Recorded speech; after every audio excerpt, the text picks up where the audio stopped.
Okay, hello everyone. I want to discuss my book on the top 1,000 drivers in motorsports history that I've been working on for a long time.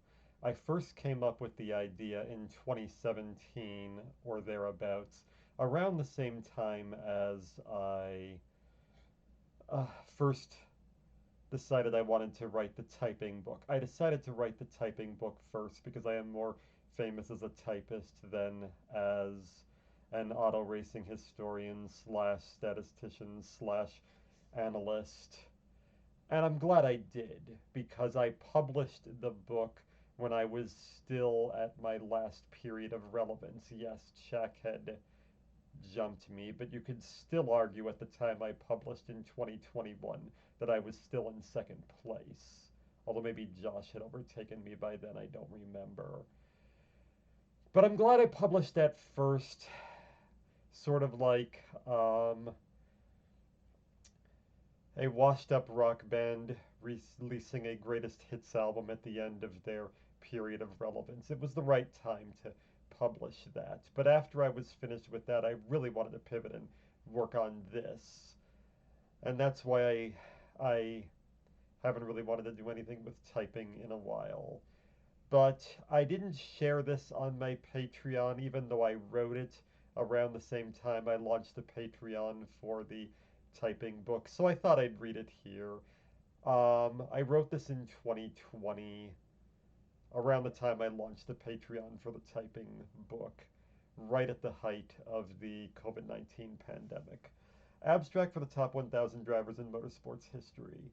Auto racing as we know it began in 1895 with a trio of point-to-point races in Italy, Torino, Asti, France, Paris, Bordeaux, and the United States, Chicago. So 2020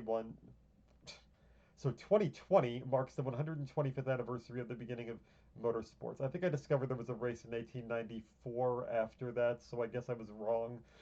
While I've been planning to do a ranking of the top 1,000 racing drivers in history for quite some time and have mentioned it several times in past articles here, I thought 2020 would be a good time to seriously start. Although I don't expect to complete this project for a few years, particularly since I just launched a Patreon for my book on the history of competitive typing in April. At the moment, I'm targeting a publication date of 2028 for this book, but it might end up actually being 2029. I'm going to try and push for by the end of 2028, but I might not make it. That will be my main focus for the remainder of the year, but I'd like to devote some time to this project as well. Regardless of when I actually finish this, if I finish it, I think it makes sense to include only races from 1895 to 2020 for the symmetry of 1,000 drivers over 125 years or 8 drivers a year. I changed my mind on that. I'm going straight up to the present day. And whatever year I finish on, 2028, 2029, I'm going to go through all the drivers through that year. And obviously, the idea of 8 drivers a year is silly because there are obviously decades where the competition was significantly stronger. Obviously, I'm not going to have 8 drivers from 1895. Obviously, I'm going to have substantially more than that from each driver in the 60s when international racing competition might have been at its peak. Um, Technically, some might argue the Paris-Rouen contest of 1894 was a race as well, even though it was officially billed as a contest, and I've changed my mind and have decided that is, although Paris-Bordeaux is probably more frequently cited as the first race. I will begin the process of ranking by creating a master list of drivers that have achieved a certain level of prominence in an individual motorsports series or even multiple series, and that is this. I have um, 180,000 rows of data, 33,000 drivers, or something like that.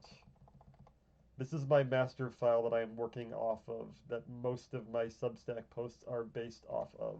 I'm not finished with this yet, but I'm pretty close at this point. Um, Drivers will be split into groups of locks who are going to be included on the list 100% without question. I have about 700 of those right now. Near locks, drivers I intend to list but could potentially change my mind on. I have about 270 of those, so I have some wiggle room, 30 more spots I can play with. probably drivers who will emerge as contenders on the list who aren't there yet. You know, your Chase Briscoes, your David Malukases, your Isaac Hadjars, and the like. I imagine those guys might work their way onto the list by the time I'm done, but they haven't done enough yet. Bubble drivers that I think I could make solid cases both for and against, and fringe drivers who had some merit but not, in my opinion, enough to rise to a level of serious consideration for the list. Think of Locks as the great tier, Near Locks as the very good tier, Bubble as the good tier, and Fringe as the passable slash decent tier, although I will probably include some drivers who don't even rise to that level since I will probably be including all or mostly all the winners in Major League Racing Series on the master list. Drivers will be selected from all disciplines of racing, including open wheel racing, rallying, sports car racing, touring car racing, stock car racing, sprint car racing, rallycross racing, drag racing, and so on. The exception will be motorcycle racing. I won't be including any motorcycle racers unless they became accomplished in an auto racing series, as John Surtees and Jimmy Johnson eventually did, for example, because motorcyclists are designated as riders instead of drivers. Some people might find this pedantic and argue that MotoGP has more in common with Major League Auto Racing than some of the other disciplines I will be including, but I think it is a sensible place to draw the line. Seasons for each driver will be evaluated according to their consistency, dominance, passing ability where relevant. Obviously, this wouldn't apply to rallying, for example. Versatility, comparisons with teammates and other drivers in similar equipment, level of competition, and clutch performance, among other things. For each year in which a driver competed, I provide a grade considering all these aforementioned facets of performance. I award an elite grade, letter E, to drivers who were among the greatest drivers in the world that year, and elite minus, E minus, to drivers who had great seasons where something was notably lacking, a competitive plus, C plus, to drivers who had very good but not great seasons, a competitive C to drivers who had run-of-the-mill good seasons that weren't particularly great, and a competitive minus, C minus, to drivers who had barely good seasons with some level of minor distinction, but also, as Robert Kriska would put it, flirted with the humdrum or the half-assed. I don't know, maybe he had some influence on this. I have mixed emotions about his actual writing, but I like reading lots of rock critics. Um, For drivers who had no such distinctions whatsoever, which to be fair is the vast majority of drivers in the world, I award a marginal M grade. I scrapped that. No point. For the top tier elite drivers in a given year, I will also rank the global top 5 drivers in a given calendar year separately from the other E drivers because I think there are usually sizable gaps between the very top drivers that don't exist to that degree amongst the regular elite or lower drivers. For each season, I award points based on each driver's grade. The number one driver in a year will score 100 points, followed by 70, 50, 30, and 20 points for the second to fifth place drivers. All remaining E drivers will score 10 points, with E minus drivers scoring 5, C plus 3, C 2, and C minus 1. Marginal drivers score 0 points. And again, I just scrapped the whole marginal thing because it was pointless if I'm not going to be awarding any points to those drivers.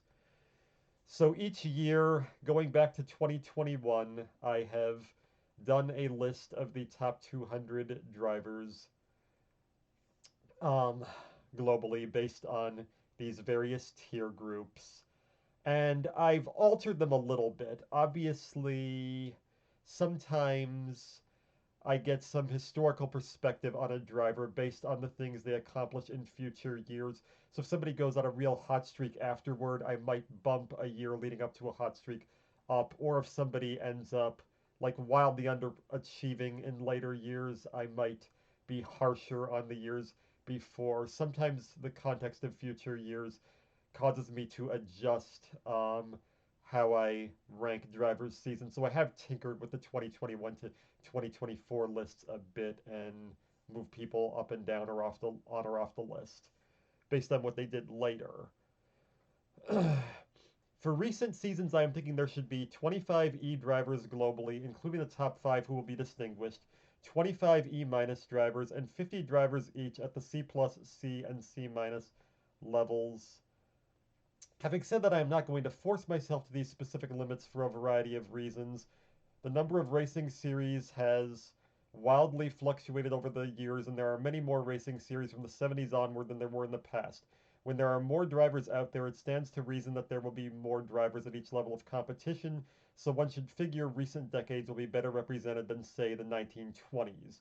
Uh, Additionally, competition itself values substantially over time. In times of economic prosperity, depth of competition is usually stronger than during recession or war years, as in the latter, there are usually fewer series active and there is less money in the sport generally, resulting in more pay buyers slash pay drivers slash ride buyers. I miswrote that.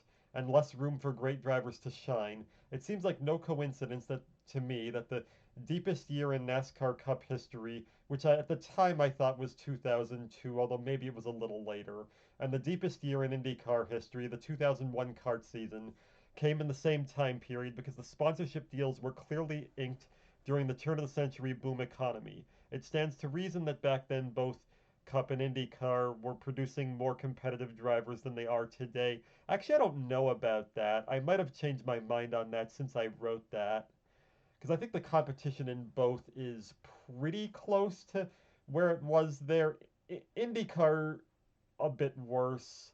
Cup, I think it's not much worse than the 2000s right now. So some exceptionally deep seasons may have more than 50 elite drivers, while others, especially those prior to World War II, will have fewer. I ended up changing my mind on that in the years since I wrote this.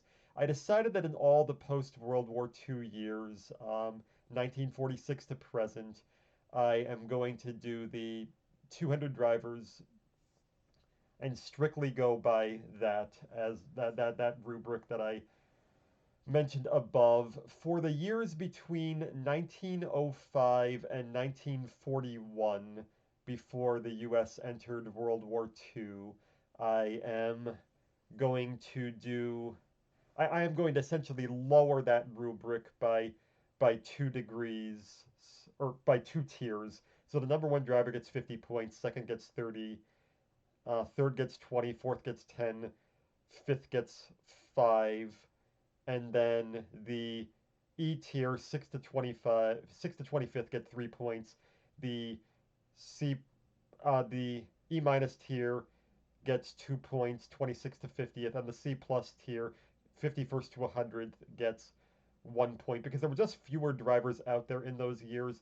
And in those years specifically, the pre-World War II years, I am not going to mandate that um, all 100 slots are filled because there might not be 100 worthy drivers. I'm not going to bump a season up to C plus or E minus if I don't think it deserves it just to fill that list of 100 drivers for that year. And then I decided to make 1905 the cutoff point because the first IndyCar season was 1905, and then the next year, 1906, was the first French Grand Prix, which was the first, what one could call modern, although it wasn't really modern, proto F1 Grand Prix. That seems like a significant turning point in racing history. And then for the years prior to that, whether I started in 1894 or 1895, I don't remember, through 1904, I only award 5 drivers 10, 5, 3, 2, 1 points. And I'll probably only have a driver or two from that decade. Um,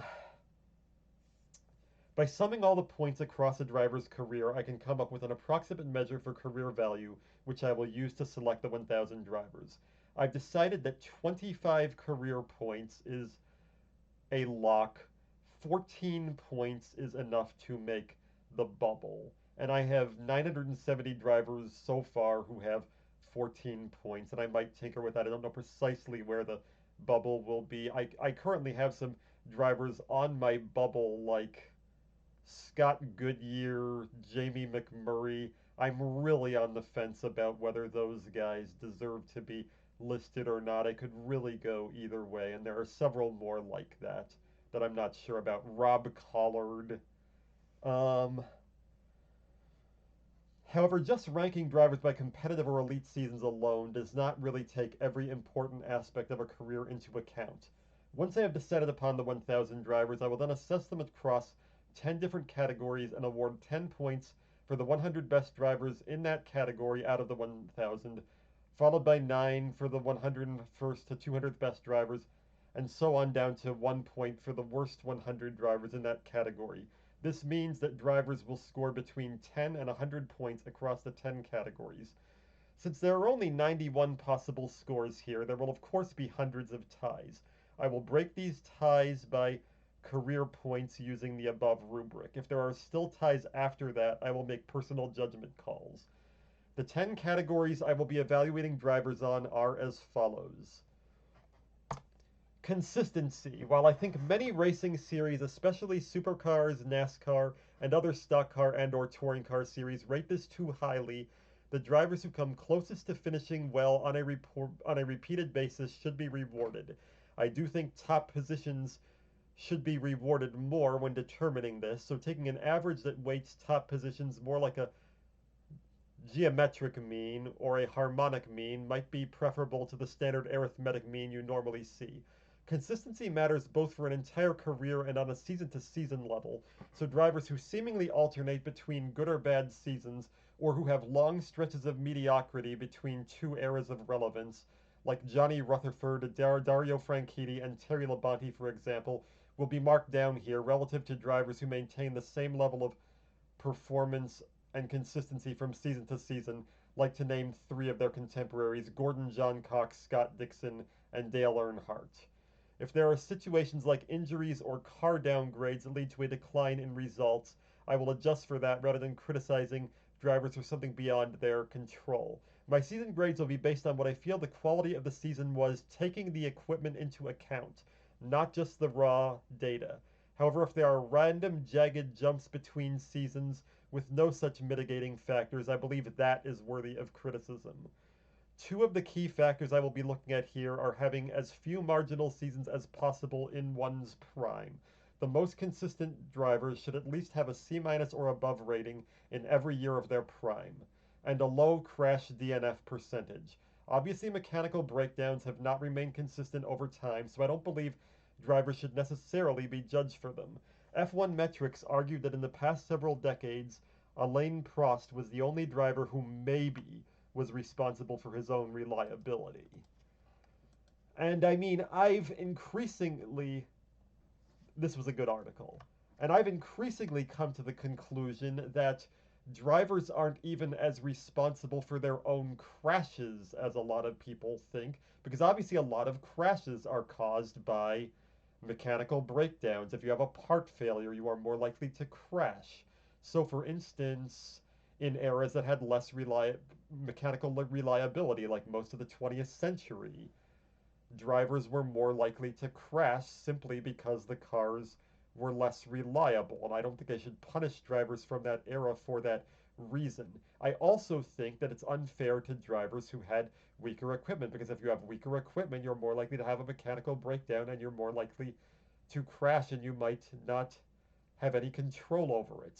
And Ryan McCafferty, one of my colleagues, I influenced him, he influenced me back. He only does NASCAR stats, although he probably does a better job with NASCAR stats than I do, because I am focused on trying to do every series throughout all of racing history. So he's probably better um, in terms of modern day NASCAR stats than I am, but I've obviously been decidedly more ambitious.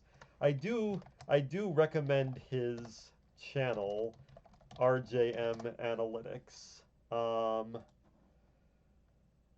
if you are interested in this stuff and you are interested in NASCAR, he's a good person to subscribe to for that. Um, he's done a lot of research on this and did a lot of analysis, um, trying to determine the reason for each crash, um, in recent NASCAR years, and the percentage of times a driver causes a crash and is taken out in it. Honestly, a lot of times the driver who causes a crash isn't even eliminated in it, while drivers who are eliminated in it, it was out of their control.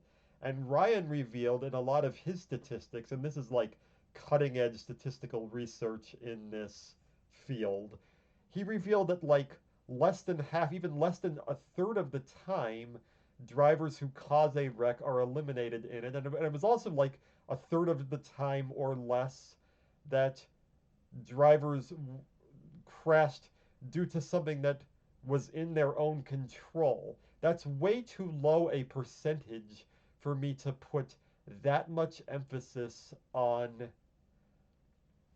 even crashes, although I'm going to a little. I think having a low crash DNF percentage, a low crash retirement percentage should be rewarded to some extent, and I'm going to do that to some extent in this category. But honestly, what I care about more in terms of consistency is being good every year, not being good some years and bad other years without any injuries or variations in equipment. Like there are a lot of drivers who just do nothing for several years, and there isn't really a, a, a, a an explicable reason for it. As a result of this analysis, I will largely be putting down mechanical breakdowns as bad luck rather than poor skill, though I know many disagree. However, crash avoidance is something that generally speaking the driver does have control over and is more comparable over time. Like I said, I've changed my mind on that a little in the years since. I know many crashes themselves result from mechanical breakdowns or unavoidable pileups such as start crashes, street course track blocking incidents, or restrictor plate big ones, and I probably won't be going into that level of detail. Regardless, the drivers that avoid crashes will tend to be consistent, so I see that, and crash DNF percentage particularly is an important determinant here as well, although I'm going to downplay that a little bit compared to what I wrote in 2020. Dominance. This refers to dominance at the career level more than on the level of an individual season. Championships, for instance, will primarily be considered in a later category where I assess clutch performance, and I won't be considering them much here. This category instead measures career stats at the race-by-race level. How much did drivers win? How much did they lead? Here I will consider many of the statistics I have invented, such as cumulative races led and lead shares, and I will be defining those in future videos.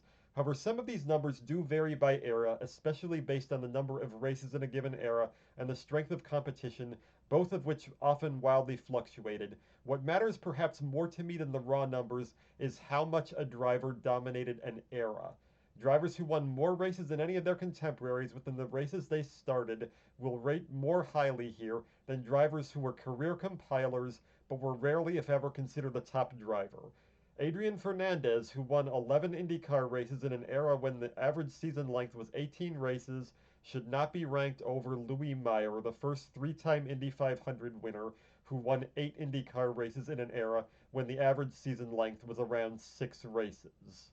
And nobody at all thought Adrian Fernandez was one of the best IndyCar drivers of his time at any time, even though he won a lot. Although I'd say his career was pretty much analogous to Jimmy Vasser's, and Jimmy Vasser was a kart champion, so maybe if Adrian Fernandez had had those dominant Ganassi cars like Jimmy Vasser did, maybe Fernandez could have won a title. But nobody thought he was the best driver at any point. So he'll probably be towards the bottom of my 1,000 greatest drivers list. I mean, nobody thinks Adrian Fernandez is a better driver than Pato O'Ward, even though Pato O'Ward, I think, only has 8 race wins now, I think. And but he's obviously the best Mexican IndyCar driver of all time, even though Adrian Fernandez has the most wins among a Mexican IndyCar drivers. So just wins, you have to go by a lot more than that. Meyer was obviously a much more dominant figure in his era than Fernandez, even though the latter won more races. Calculating each driver's rank versus contemporaries, as I did in my top 100 IndyCar drivers ranking, which I now completely disavow. I'm not going to be reading those posts. I don't think they're very good in retrospect. Is a good way to directly compare driver impacts in eras that had substantially different numbers of races, although I may slightly modify this by only ranking wins during each driver's competitive period so as not to penalize drivers for sticking around too long. I've decided not to do the rank versus contemporaries thing. I think the way I'm going to equalize this is I'm going to add up the percentage of wins each driver had in a season on a season by season level. So if you won half the races in a season, if you won 3 out of 6 races in a season, it will count the same as if you won 8 out of 16 or whatever. It will count as half a season's worth of wins. And I think like the way to measure career dominance is like doing that over an entire career, adding up the percentage of wins per season. And I'm also going to do the percentage of cumulative races led, percentage of lead shares, and average them out for the more modern drivers, I think, to measure this statistic. I will also somewhat consider intangible factors when measuring this, such as who the drivers themselves particularly rated highest or who they feared the most, although this would certainly play a relatively minor role compared to more measurable data. For recent years, I will also consider average speed data since that has become widely available via the internet. For instance, to attempt to distinguish between sports car drivers on the same team, I will look at which drivers had a higher average speed. In eras before such data were available, I will look at which drivers were more likely to have fastest laps, since that is often the best measure we have for speed in multi-driver team racing in the 20th century. Passing. Here I consider many of the passing statistics I invented earlier on this site. Who made an on-track pass for the lead in the most races? Who had the largest difference between passes for and passes against? Who had the best lead change percentage? Who led these statistics over a given season or era? Who tended to be the most effective at making passes for the win? Everybody else tends to give this category short shrift, but I think it is vital. Repeatedly making on-track passes for the lead is one of the best predictors for eventually winning, in the same sense that repeatedly making first downs is one of the best predictors for scoring and therefore eventually winning in football. As with consistency but not dominance, I will consider this on the season level as well as the career level because these can tell you different things. The best example of this that I can think of is Mark Martin, who has a negative lead change percentage because he was too passive at the beginning and end of his prime, but he had the best lead change percentage 3 different years in his heyday: 1992, 1995, and 1998. Drivers like Martin will be rated highly in this category if they scored highly in lead change percentage often, even if their career level lead change percentage wasn't that great. While I believe this category is essential, it will also no doubt be the hardest to find information on because lap data can be sparse for many series, and video footage or race recaps to determine whether passes are natural, which is what I called an on-track pass for the lead. I excluded pit stops if a driver crashed or went off track or spun out if a driver had a mechanical failure. I only counted on-track passes where a driver outfought another driver for the lead. To determine whether passes are natural or not can be even harder to find. I've done a good job of this for the last 40 years of NASCAR and substantially longer for F1 and IndyCar, even though I haven't released the complete fruits of those analyses yet, and I still haven't 6 years later. Additionally, there are some forms of racing, such as drag racing and rally racing, that do not have on-track passing per se, so I would have to come up with some way to measure something similar for these series. I mean, it might just be dominance for drag racing, because I mean, every race is one driver passing another, so I think for rally racing, I may base this on lead changes between stages. Despite the fact that this will likely be the most difficult category to assess, I definitely think it is an important one. I think that most racing analysts significantly underplay passing as important and significantly overrate qualifying. There are a lot of people, especially open wheel fans, especially F1 fans, who seem to think the ultimate measure of a driver is how fast they are when qualifying, especially when driving a lap by themselves. I think what matters is what you do in traffic because that's what determines a race result. I mean, there are plenty of people who are substantially better qualifiers than racers. And I mean, Valtteri Bottas was an awesome qualifier, but he was nowhere near as good in races as he was in qualifying.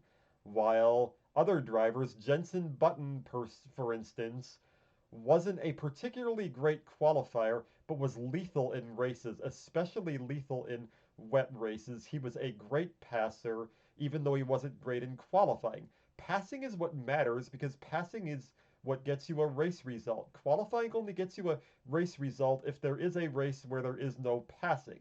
That's common in F1, that's common in open wheel series in general, but I care more about racing than qualifying. The name of my site is Racer Metrics.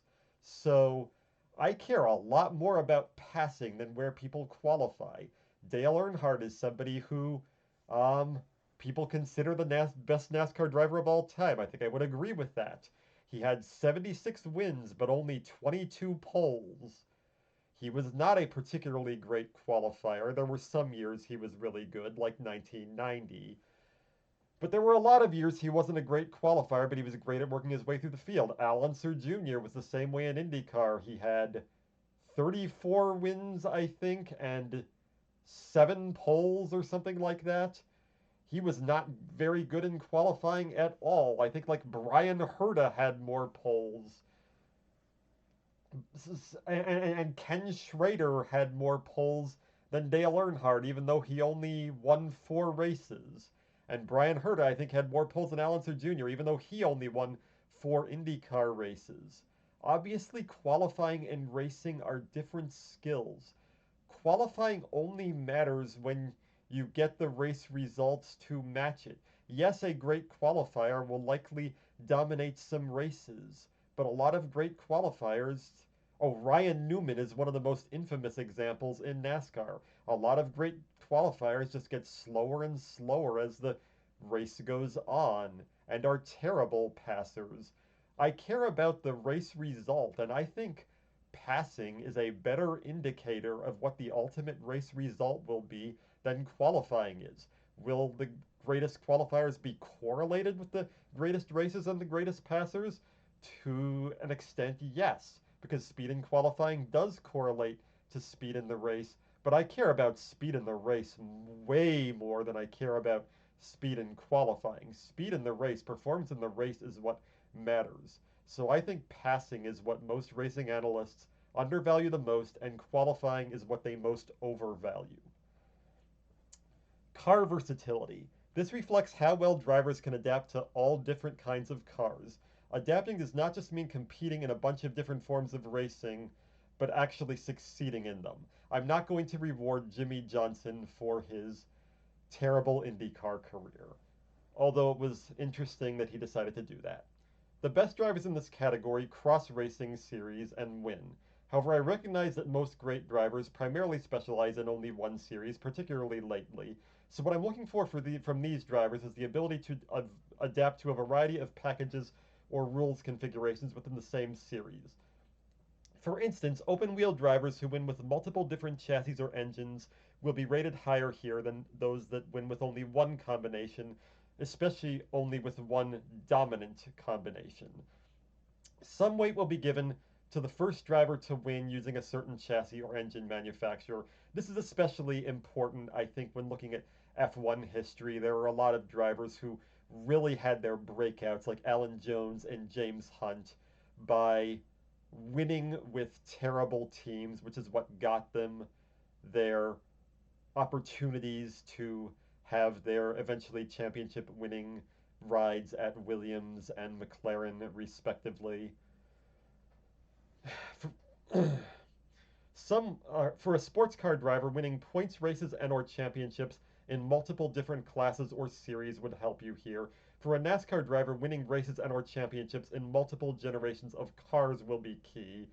Drivers who, by contrast, won only for a short period of time for the same team, chassis, and or engine manufacturer in an era when there weren't too many significant changes to the cars will be significantly penalized here. Circuit versatility. Is the driver perceived as a specialist at any kind of racetrack or a threat to win regardless of the type of circuit? Drivers who win on all kinds of tracks at a relatively even rate, such as F1 drivers who win on almost every circuit on the schedule, or IndyCar drivers equally likely to win on ovals and road courses, will do well here, while drivers who are considered specialists on one particular type of circuit won't. Drivers who make unusual crossovers, such as dirt track drivers who become strong road racers like Tony Stewart, or drag racers like Doug Kalitta, will do well here. Basically, although Kalitta went the other way around. Oh, oh, right. No, no, he didn't. He started as a dirt track driver, then became a drag racer. Okay. Basically, this category reflects how willing a driver was to step outside their comfort zone. Drivers in series where most race circuits are largely the same with mostly subtle variations probably won't do as well here. Oh yeah, that's funny. Tony Stewart then became a drag racer as well. He did not win the NHRA Top Fuel title this year, but he someday might, I suppose. Level of competition. Not all series have the same level of competition, nor do eras within the same series. Formula One obviously has a stronger field than the World of Outlaws at any given time. So while Michael Schumacher and Steve Kinzer may both get perfect tens for dominance, the difference between their level of competition will be felt here. However, in all series, certain eras are more competitive than others. Formula One's competition peak was generally from about 1972 to 1983, so F1 drivers who peaked in this period will probably be a sizable proportion of the drivers who score a perfect 10 here. At F1's absolute competition peak in 1978, there were about 20 career race winners entered in every race, which is astounding if you're only familiar with F1 from the 90s onward, when there were usually only around 6 competitive cars and often fewer. Similarly, NASCAR's competition peak was around the years 2000 to 2011, and Indy Cars was either the late 60s, early 70s, or the late 90s, early 2000s kart seasons. I would say the late 60s had the deepest Indy 500s, but the early 2000s had the best full-time competition. Drivers who peak in these time periods will be rewarded in this category relative to drivers in the same series who obtain the same statistics in weaker periods. However, drivers do not automatically receive points for competing in strong periods unless they are actually competitive in them. For instance, Graham Hill remained in F1 deep into the 70s competition boom, but was considered washed up at the time. Drivers like that will be judged by the period in which they were actually relevant. Impact on teams. This reflects the input drivers made relative to the equipment they were given to drive. Drivers who scored the first wins for a given team, the first wins for a team after a long winless drought, the best seasons for a long-running or extremely successful team, and/or consistently dominated their teammates over a long period will do well in this category. If a team never won after a key driver left or suddenly improved when a driver arrived, that will help you in this category as well. The prototypical driver for this is Lewis Hamilton. He arrived at McLaren in 2007 after they had gone winless in 2006 and led the championship for most of his rookie season, managing to tie the two-time defending champion Fernando Alonso in points, and he even won the tiebreaker. After Hamilton left, McLaren never won again. Well, that was true in 2020. I mean, now Lando Norris and Oscar Piastri won, but despite having world champions like Alonso and Jenson Button in the cars in subsequent years. Hamilton joined a Mercedes team that had only won one race before his arrival and then started routinely winning championships with them. This may be the greatest impact on teams of all time, but it's far from the only example. Many other drivers are known for elevating their teams to such a degree that teams instantly improve when they arrive and falter when they leave. Kevin Harvick is another good contemporary example. These drivers would do well. However, the flip side of this is a driver like Ricky Rudd. While he was consistently successful for strong teams for a long period, most of his teams did better with other drivers, and despite never winning a championship or even coming close, he was replaced by three different drivers at three different teams who won championships within 3 years after he left. Bobby Allison at Dyegard, Dale Earnhardt at Childress, and Terry Labonte at Hendrick. This is not to mention that he barely outperformed four-time winner Ken Schrader at Hendrick, and got outperformed fairly badly by Dale Jarrett at Yates. Basically, this category reflects whether other contemporary drivers could have done the same thing in that driver's place, whether a driver was easily replaceable or not, to use a popular baseball term. In Hamilton's case, no. In Rudd's case, probably. And after I wrote this, this is when I established my open wheel stock car and touring car models for ranking drivers in each of those disciplines. I also intend on doing a rally drivers model, which will be the last one. I started it, but I mean, I've only gone through the drivers whose last names start with A and part of the Bs, that could take me years to finish. There are way more rally drivers than drivers in the other three series. But yes, my teammate model is going to play a major, major role in where I'm rating drivers in this category. Clutch performance. This is where championships come into play. This category reflects both the driver's ability to come on strong at the end of a race and come on strong at the end of a season. Clutch race performance is generally measured by how many wins a driver has relative to the amount they, in quotes, should have based on how much they lead. Drivers with more wins, and especially more terminal natural... term... Alright, I've got to explain that. TNL is my abbreviation for Terminal Natural Leader, which is a statistic I invented reflecting who the last driver was to make an on-track pass for the lead in a race. This measures who puts themselves in position to win the most. The TNL is not necessarily the winner. A lot of times it isn't. Because there are a lot of races where a driver beats another driver out of the pits to win. The TNL is the last driver to make an on-track pass for the lead. So these are the drivers who um, who put themselves in position to win the most by by taking the lead through their own efforts rather than taking the lead through their team's efforts. I think the TNL is usually a better measure of what a driver does themselves than actually winning. So, so that is a very important statistic to me. Now, there are a lot of series, especially open wheel series or road racing series in general, where there are no on-track passes in a race. In that case, the TNL is just the pole sitter. So this is where I do take qualifying into account quite a bit. If it's almost impossible to pass except in the pits, then qualifying is worth a lot, and I do acknowledge that. Drivers with more wins, and especially more TNL than cumulative races led, are examples of drivers who win more than they would be expected to. However, I definitely want to use wins in TNL here to differentiate between drivers who luck into the lead a lot and those who genuinely are much stronger at the end of a race, which is what I want to capture here. Other metrics that will be considered here are the difference between cumulative races led. I take the average percent led and add it up over a season. So if you lead 250 laps out of a 500 lap NASCAR race at Bristol, that is 0.5 cumulative races led, and then I add that out over the entire season. If you lead an entire F1 race flag to flag, then it's 1 cumulative race led, etc. Other metrics that will be considered here are the difference between CRL and CRL counting only the last 10% of a race, and the difference between TNL lead change percentage and overall lead change percentage. Drivers who lead much more often in the final portion of a race and or make passes for the lead much more often at the end of a race than they do earlier on are the best examples of clutch performers. On the season level, one can take the number of races each driver led the point standings and divide it. I find that stupid. That idea stupid now. I disavow that. Um, but clutch performance. I am obviously going to take championships into consideration here as well. Drivers who regularly come out on top in championship battles will score highly. Drivers who um, keep losing out when they're in the fight of a championship will do poorly.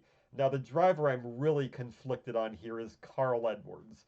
Carl Edwards is one of the best clutch performers in NASCAR history in races.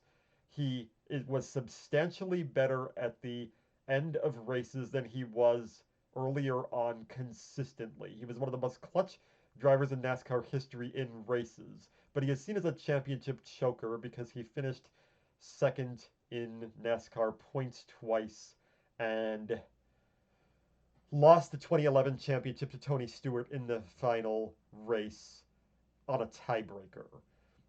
However, the two drivers Edwards lost those championships to were Jimmie Johnson and Tony Stewart, who are also two of the most clutch drivers in NASCAR history. So maybe I will give all three of them 10s here.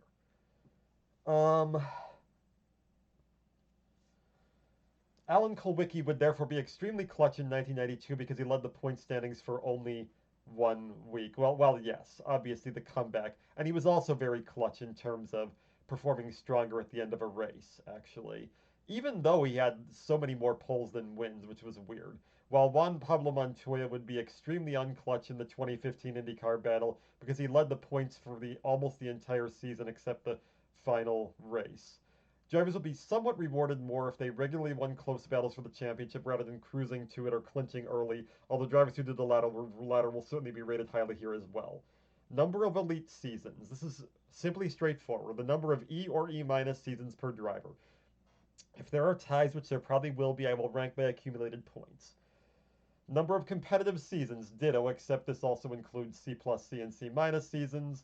These two measures can result in radically different perspectives, as extremely dominant drivers with short careers like Bill Vukovich will probably place highly in the former category, but not in this one, while there are other drivers like Terry Labonte or Eddie Cheever who might never have obtained elite status but were competitive for their equipment almost every season for well over a decade who might clean up here. Now, I did end up giving Terry Labonte 2 elite seasons, one for each of his titles. I gave him an E for 1984. That one really impresses me because he did that for a Billy Hagan team that was kind of garbage. I mean, his statistics weren't the best that year. Darrell Waltrip had much better statistics, and I would say he was the best driver, but Labonte really impresses me because that Billy Hagan team was not good. It was never good. And he and they didn't have a lot of money. He ended up having to give away his championship bonus to the team so that they could keep running because they were like barely sponsored at times. That impresses me a lot. I gave him E minus for 1996 because I mean that season was for Hendrick. He won twice. Jeff Gordon won 10 times, blew the crap out of him. Absolutely should have won that title. But Labonte's season was still really good. It's still his second best season. So I gave that an E minus. I think I actually gave Eddie Cheever an E minus for one of his seasons in the 80s when he had a top 10 points finish in F1 and also won several sports car races. But there are a lot of drivers. I see this a lot with sprint car drivers where they have almost no elite seasons but a lot of competitive ones. Because I do think sprint car racing is a minor league, but I still want to get all the sprint car legends on my list. I imagine these two statistics will be more different than you might expect. When considered together, these 10 categories summarize most of what I feel is essential in the evaluation of a driver's career. Most of these statistics will obviously be correlated with each other. The longer a driver's competitive career, the more chances that driver will generally get to win on a wide variety of tracks and to win in a wide variety of types of cars. Great passers will usually be clutch performers. Even consistency and dominance, which are considered polar opposites by some, are generally correlated. Hence, the top drivers will generally do well in everything, and the drivers who barely make the list will not, but that is likely as it should be. For each driver who makes the list, I will provide a short synopsis of their career analysis along with selecting the best season and best race for that driver in their career. For example, if I was doing Dale Earnhardt, it might look something like this. This is like the root of my Substack. I've been doing my 1,000 greatest um, driver Substack posts in 2024 and 2025, and I will be continuing them in the upcoming years for my book. For each driver, I determine what I think their best season was and their best career race, or best drive, I say, because obviously I have rally racers and drag racers, and you could say those aren't races. Um, I even have drivers who set world land speed records on the list, a few of those, because I think that's an important discipline, even though a lot of people don't. Um, so for Dale Earnhardt, I actually think his best season was 1990. Most people will tell you it is 1987 when he won 11 races and won the title by 400 points, almost three whole races, while in 1990 he only barely won the title over Mark Martin, and a lot of people will say that he didn't really win the title because Mark Martin had his 46-point penalty. Um, I find that argument ridiculous. I mean, Martin had no business even being in the hunt for that title to begin with. Yes, Earnhardt played some dirty tricks. He played head games with Martin that year. It's disgusting that um, he made fun of Mark Martin's alcoholism by saying that they should both take a drink, and he was really trying to rattle Martin by using his alcoholism against him, which is disgusting. And I mean, Earnhardt was an obnoxious human being. I do think he was the best NASCAR driver of all time. I used to be a fan of him very early in the 90s before before I turned against him before he died. But but still, he utterly dominated that season. It was one of the most dominant seasons of the last 40 years. He won 9 races. His his advanced statistics in the categories I invented are even better than his win total and his stats made him look. That was a year he actually qualified well, which he almost never did. Um, and also, in 1987, he won the title pretty much by himself. It was uncontested. 1990, he had to fight Mark Martin in a battle, so that he had more work to do to win that.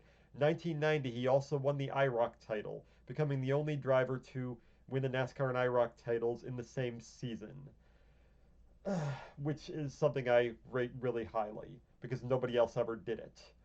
Um, Also, the Fords were significantly better in 1990 than they were in 1987, and the Chevys were significantly weaker. And yet, he outperformed the other Chevys substantially more in 1990 than he even did in 1987. So I think he was doing more himself that year. And I mean, he came one half lap from sweeping all 4 restrictor plate races, which almost nobody else ever even came close to doing. If he had not run over debris on the last lap while he was leading and dominating the Daytona 500, he would have swept all 4 restrictor plate races, which was ridiculous. I mean, he was even breaking the draft by 30 seconds in some of those restrictor plate races, which is absolutely unheard of. I find his, and another thing I like better about his 1990 is that in 1987 he was intentionally wrecking people a lot more, while in 1990 he had developed a more conservative style and was still dominating. I like that year better.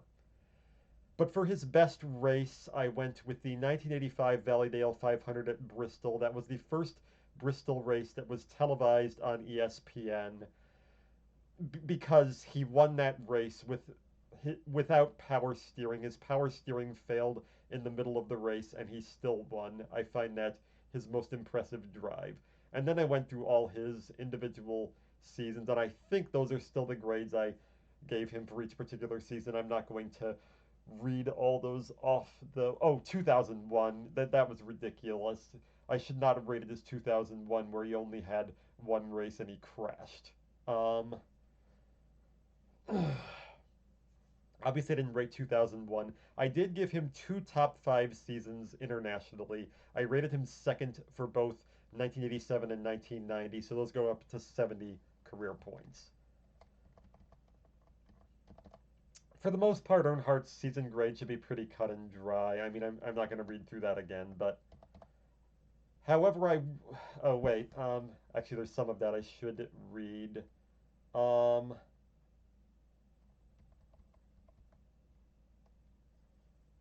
Yeah, I'm going to read that paragraph actually. For the most part, Earnhardt's season grades should be pretty cut and dry, and I don't think many of them, especially from 1984 to his death, are even really debatable, except that 2001 had no business being rated, and I learned my lesson on that one. I don't think Earnhardt did anything of particular significance to warrant any kind of competitive grade in his pre-Winston Cup years, so I will start in 1979. For each driver, I will only be listing what I call their competitive period, starting with their first competitive season and ending with their last. So for Earnhardt's contemporary Darrell Waltrip, I would stop at 1995 and just ignore everything after that. I would put his 1993 to 1995 seasons at C minus, but definitely he was never particularly competitive after that. For some of Earnhardt's other contemporaries like Harry Gant and Terry Labonte, who have periods of marginal seasons in between, the marginal seasons will be listed if they fall between a driver's. No, I gave up on the whole marginal season. I'm just not listing them at all. Like Gant's late 80s or Labonte's early 90s, I'm just not listing those at all. although Terry Labonte's 92 is worth listing. However, as with Waltrip, I won't include the long tails where they were no longer competitive. Gant's 1994 would not count, and I have not decided whether I think Labonte's final competitive season should be 1999 or 2003. I've totally decided 1999 since then. He fell off a cliff after 1999, and the 2003 was a mirage. It was not even a top 20 season, yet he somehow finished top 10 in points. There are eras when top drivers sometimes only competed in a single race per year, such as the Indy 500 or the 24 Hours of Le Mans, so I want to include every driver I judge to be competitive only if they competed in a single... Yeah, well, no, no, no. That was stupid. If you do something significant in the race. If you only compete in the Indy 500 and you like run up front, if you do an Indy 500 one off and you like fight for the win, uh, like Dan Weldon winning in 2011, obviously I rated that. Arie Luyendyk in 1999 led the most laps, I think, and then he crashed. I rated that C minus, but you have to actually do something significant. Earnhardt did lead the Daytona 500 and was running third when he crashed, but that isn't enough to rate. But there are occasions where, like, there's one race that is so great that I will rate somebody just based on one race. Like Ricky Rudd's 1998, his season was bad, but that one race at Martinsville is so amazing that they did give him a C minus for that season. But one race usually isn't enough to rate, and doing that for Earnhardt in 2001 was stupid. Um, it's quite possible that a couple of Earnhardt seasons, basically only 1987 and 1990, I might judge to be top five globally, and they could, as I did, and they could end up being worth more than 10 points for him, but 135 points is not a bad place to start and would easily make him a lock for the list. There are drivers who died mid-season who I think deserve inclusion. This won't matter in Earnhardt's case, but it might matter in Alan Kulwicki's. I'm not rating Alan Kulwicki's 1993. I am going to rate Davey Allison's, though. However, I will reward grades above marginal for minor league drivers when it feels applicable to me. It would not feel appropriate in Earnhardt's case, but an excellent example would be Martin Truex Jr.'s 2005, where he beat three different drivers, Clint Bowyer, Carl Edwards, and Denny Hamlin, who all went on to second place points finishes in the Cup Series. Not to mention that Edwards finished third in points in Cup the same year, and Hamlin did so the following year. Truex also won an IROC race and won the inaugural Mexico City Busch Series road course race, which at the time was a big deal, but is now forgotten. Most observers expected a Cup veteran like Rusty Wallace or a road course winner like Adrian Fernandez to win that, and Truex's win was an upset and a big deal, although not as much of an upset now, as he is rapidly rising up the list as one of NASCAR's all-time greatest road racers. Obviously, I mean, some later people like Chase Elliott and Shane Van Gisbergen especially have really put that into perspective, and Connor Zilisch may as well. But I mean, for 2020, Truex still counted as a great road racer. Not long after that, though. Truex's 2005 would probably be a C plus to me, and it's better than a lot of his earlier Cup seasons. However, since minor leagues are generally viewed as developmental divisions, I will tend to evaluate those seasons differently based on context. A driver who achieves a major accomplishment in the minor league series at a much younger age, or especially as a rookie, would be rated higher than an established veteran who does the same thing. So I'll be giving Dale Earnhardt Jr. and Martin Truex Jr. a lot more credit for their 1998 and 1999 and 2004-2005 titles than I will Jeff Green's 2000 season, since Jr. and Truex were clearly upwardly mobile in a way Green was not. F1 scouts for years have always said the best drivers are the drivers who win minor leagues as soon and as young as possible, and I think the same applies to all other developmental leagues as well. It took a while for that to really catch on in other series, though. Like, in NASCAR, it seemed like everybody waited until a driver won a Busch Series title usually before they advanced to the Cup Series or Xfinity or Nationwide or O'Reilly Auto Parts, whatever you want to call it. I'm still going to call it Busch Series. That's what it was for most of its history and the era I'm talking about. Um, So there were a lot of times, somebody in like their fourth or fifth year win a Busch Series title, and then they'd advance and not do much of anything. Like there was a year Joe Nemechek won the Busch Series title in 1992 over Bobby Labonte and Jeff Gordon, but it was Gordon and Labonte who had much more significant Cup careers because they were rising stars at a much younger age. Yet it seems like only recently, in the last decade or so, did like NASCAR teams catch on and realize that that that that doing stuff fast and young what um, is what reflects actual greatness. But it seemed to be just an F1 thing for a while. Um, there are some instances where I'd even consider throwing an E grade out for minor league seasons. I don't think so anymore, or at least an E minus. These would be few and far between and would probably only occur every few years. However, if somebody wins multiple minor league championships the same year, like when Lando Norris won the Euro Cup Formula Renault 2.0, the Formula Renault 2.0 Northern European Cup, and the Toyota Racing Series championships all in 2016, or when Mike Stefanik won both the modified and Busch North titles simultaneously, or when Dick Trickle won both the ASA and ARTCO titles in 1984-85, I might call those elite, but it would have to be on a big scale, and you would have to have like multiple minor league titles. Competing in multiple racing series and dominating them simultaneously is one example of this, but that will obviously happen extremely rarely. Generally, I'd give a C plus to your average Formula 2 champion if they win the championship in their first season, like George Russell and Charles Leclerc did, or a C otherwise if it's a slower ascent, like Pastor Maldonado. A C to your average Busch Xfinity O'Reilly Auto Parts champion, and a C minus to your average truck Indy Lights champion. But I probably wouldn't give an Indy Lights champion a C minus unless they won the title in their rookie season, to be honest. And lately, I haven't been listing most Truck Series champions.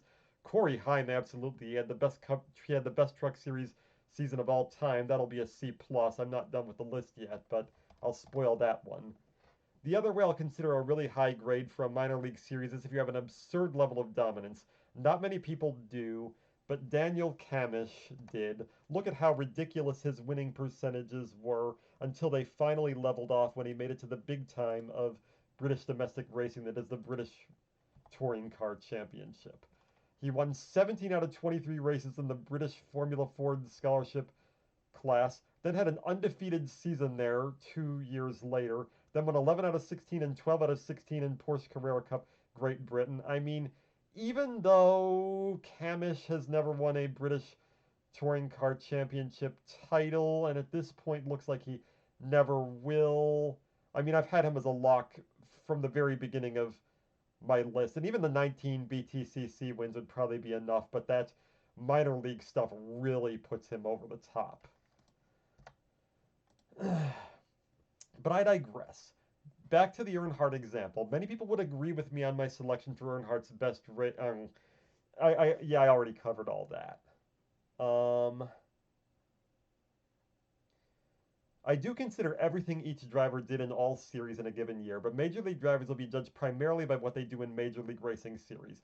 I think IROC can give a boost to a Cup driver, but minor league stuff such as Xfinity or trucks, where Cup drivers so often compete, unlike almost all minor league racing series in the world, not really. I'd probably give Brad Keselowski a boost for his 2010 nationwide title and his teammate Joey Logano a slight boost from the C minus his Cup season deserves to C for 2012 for his 9 nationwide wins, but I definitely wouldn't give drivers a large boost for feasting on inexperienced drivers in minor league series, especially drivers who have already entered their prime, which at that point Keselowski and Logano hadn't. I intend to select the best season and best race for each driver, and some of them will be unconventional. I like Will Power's 2011 over his 2014 title season. I like Dale Jarrett's 1997 over his 99 title season, and I like Jeff Burton's 1998 Richmond race where he outdueled Jeff Gordon at the height of his powers much more than the Loudon race he led from start to finish. I mostly provided NASCAR and IndyCar examples in this article because I am better informed about them and have done more research in those directions. I mean, I've done a lot more research on everything in the 5 or 6 years since, and I can speak a lot more authoritatively about F1 now. Even though, I mean, I'm primarily a NASCAR and IndyCar fan personally. Those are the things I enjoy to watch. I don't enjoy watching F1 as much as I enjoy watching NASCAR and IndyCar, but I give each driver their due. I'm not going to rate drivers over F1 drivers I think are better just because I like watching NASCAR and IndyCar more. Now, on the other hand, there are F1 fans who will tell you, like the 20 drivers in F1 at any point, I guess it's more now, I think it's up to 24 now, are the best 2024 drivers in the world. That I find a ridiculous argument. Um, or that the best 15 drivers in F1 are better than any driver anywhere else.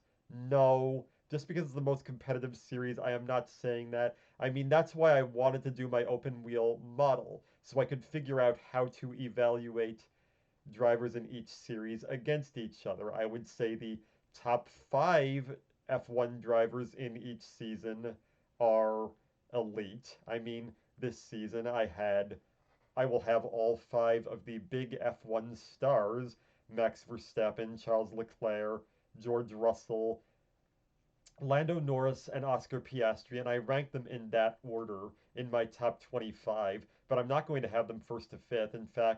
I I'm taking Alex Palou over Max Verstappen as the best driver this season. I have Verstappen second.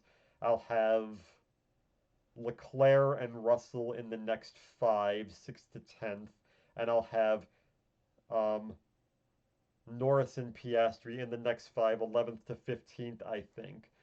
I I think F1 drivers are too overrated relative to the rest of the racing landscape, and I want to give everybody their due. I want to give IndyCar drivers their due. I want to give sports car drivers their due. I want to give touring car drivers their due. I want to give stock car drivers their due. Rally car drivers their due. So I'm not one of those people who is going to rate the top 15 drivers as F1 drivers. I mean, maybe that's a bias I have because I was a NASCAR and an IndyCar fan first, but I you're elite against the competition you are competing against, and I'm not going to say just because F1 has the best field in the world, which I would say that it does, that I'm going to put all their drivers higher than drivers in series that are less prestigious. I mean, as I've revealed in my own analyses with my open wheel driver ratings and stuff, there are plenty of IndyCar drivers, and especially Formula E drivers. Formula E drivers really get short shrift, who are better than plenty of F1 drivers. I mean, it's not that obvious. Where every F1 driver is better than every IndyCar driver is better than every Formula E driver. There are people who talk about them in that way, and that's ridiculous. And my open wheel models have proven that yes, F1 drivers are on average the best. Formula E drivers are actually on average better than IndyCar drivers, but IndyCar drivers have more clout, I guess, because they also compete on ovals because of the clout of the Indy 500, and there's no like high prestige Formula E race. But I actually think Formula E drivers on average are better. Um, and Super Formula drivers can be up there too. Like Super Formula, there are a lot of bad drivers competing there because it's just a series consisting almost entirely of Japanese drivers with a few international drivers scattered in, so it is always the shallowest. But the top tier Super Formula drivers like Ayumu Iwasa and Shosu Boy are right up there with the top open wheel drivers anywhere else.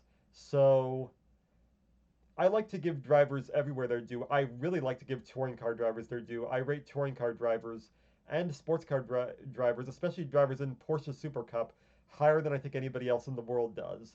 And I rate British touring car championship drivers higher than even the Brits do.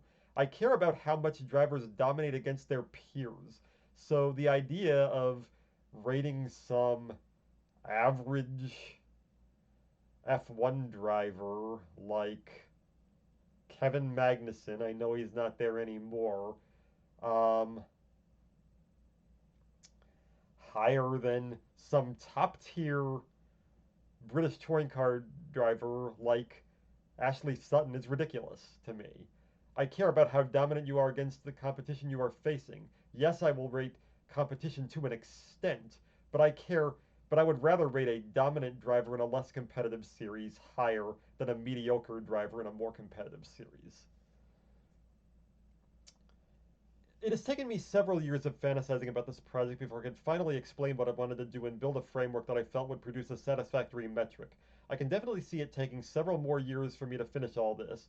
Yeah, basically a decade, it looks like. But that is my ultimate goal, is the culmination of my Racer Metrics research. At the moment, my typing book remains the bigger focus now. The scheduled completion date for that project is December 15th. Wow.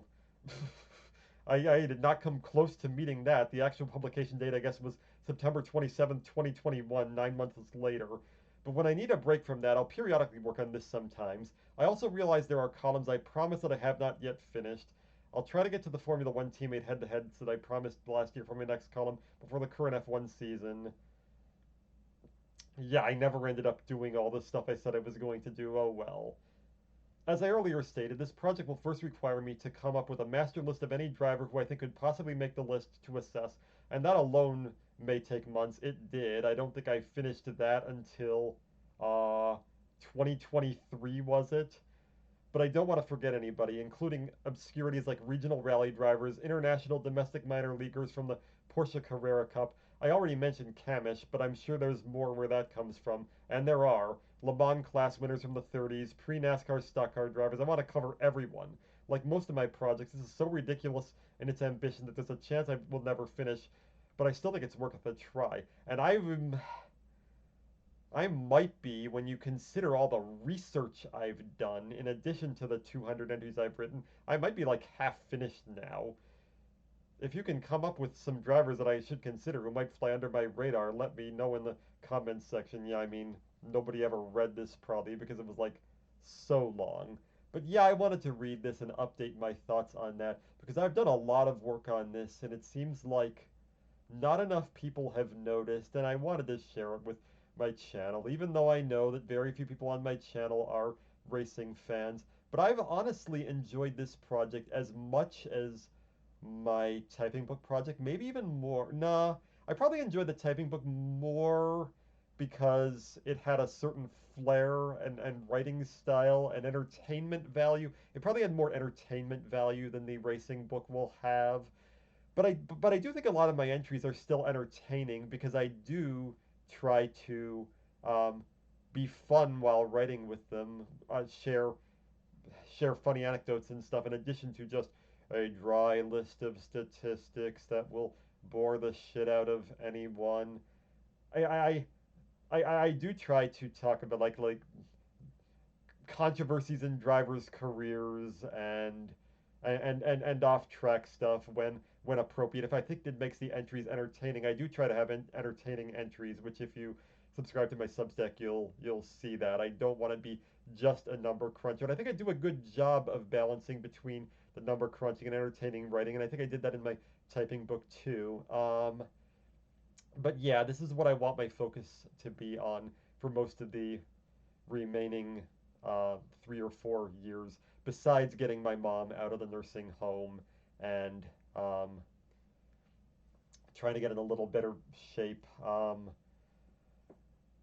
trying to clear up my IBS symptoms um,